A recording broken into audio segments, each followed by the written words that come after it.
Oke, coba bayangin deh. Apa coba kesamaan antara seorang prajurit pasukan khusus sama, katakanlah, operator di gudang logistik? Jauh banget ya kelihatannya. Tapi ada satu benang merah yang kuat banget yang ngiket mereka berdua. Mereka ini sama-sama kekuatan dalam sunyi.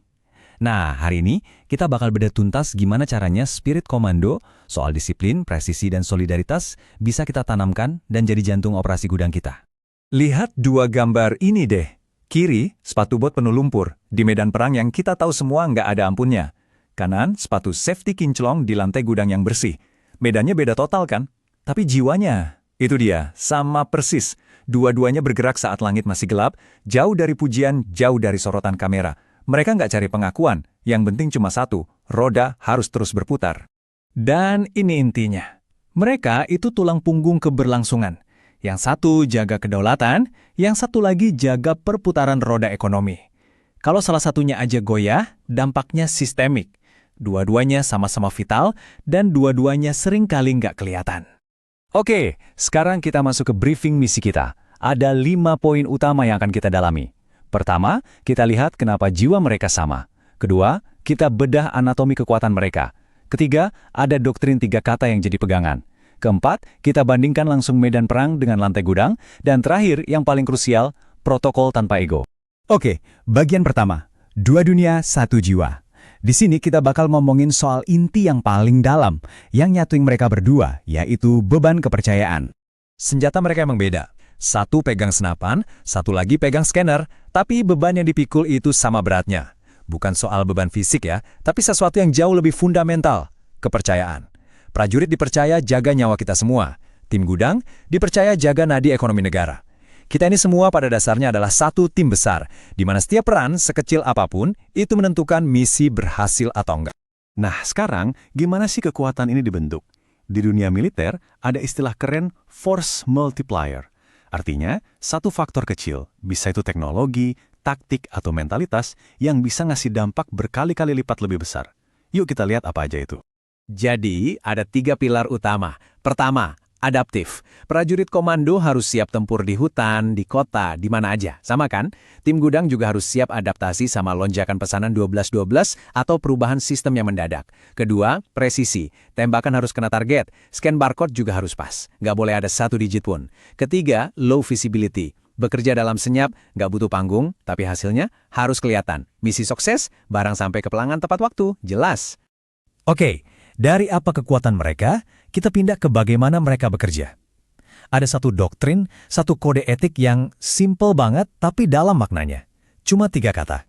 3 kata itu, berani, benar, berhasil.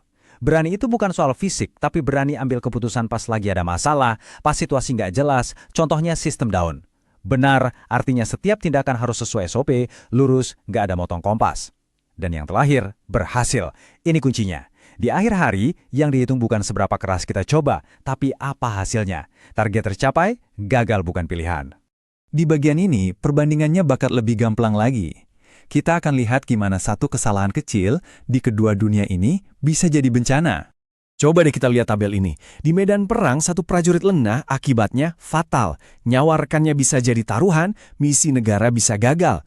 Di gudang, satu operator salah input, dampaknya bisa sama hancurnya. Rantai pasok macet, produksi pabrik berhenti, kepercayaan pelanggan hilang. Jadi jelaskan, di dunia kita ini sama seperti mereka, margin for error itu 0. Jadi, di depan kita ini selalu ada 2 pilihan. Skenario kiri, skenario mimpi buruk. Kacau, saling tunjuk, rugi besar. Skenario kanan, ini tujuan kita. Presisi, alur kerja lancar, tim yang solid bergerak kayak satu mesin.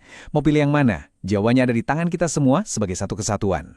Terus gimana caranya kita bisa terapin mentalitas ini? Di bagian terakhir ini kita akan bahas kerangka kerja praktisnya. Kita sebut protokol tanpa ego. Ada 4 pilar mentalnya. Pertama, solidaritas nyata. Ini bukan cuma semangat bro. Ini tentang lihat teman lagi kewalahan, terus langsung bantu tanpa disuruh. Kedua, disiplin operasional. SOP itu kitab suci kita, harus ditaati. Sama kayak prajurit ngerawat senjatanya. Ketiga, kepercayaan. Ini lempar ke tim. Tanpa ini, semua hancur. Keempat, ketahanan. Mental baja buat hadapin tekanan target harian, audit dadakan, dan komplain tanpa goyah sedikit pun.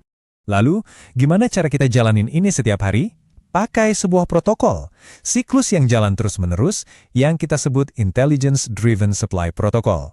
Ingat ya, ini bukan cuma pajangan di dinding. Ini adalah sistem hidup yang kita jalankan bareng-bareng. Semua dimulai dari daily briefing, atau sebut saja misi pagi. Cuma butuh 5-10 menit sebelum mulai kerja.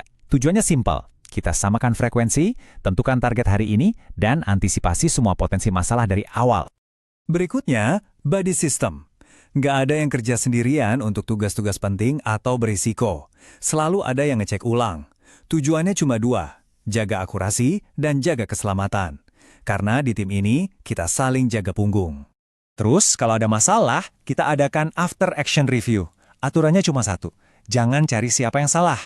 Kita bedah masalahnya bareng-bareng. Bukan buat cari kambing hitam, tapi buat benerin sistemnya supaya kesalahan yang sama nggak kulang lagi. Dan yang terakhir, ini yang paling penting. Kebijakan tanpa ego. Satu masalah kecil di satu bagian itu masalah buat semua. Nggak ada istilah itu bukan urusan saya. Fokus kita cuma satu, selesaikan masalah bersama. Ujung-ujungnya, ini soal evolusi. Kita harus mengubah cara pandang kita terhadap diri sendiri.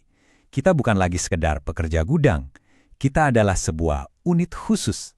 Special Intelligence Driven Supply Unit. Jadi, setiap pagi kalian melangkah masuk ke sini, ingatlah ini. Pekerjaan sunyi yang kalian lakukan, inilah yang menjaga roda ekonomi negara kita terus berputar. Jadi, terus jaga ritme kerja, jaga kepercayaan, dan yang terpenting, jaga teman di sebelah kalian.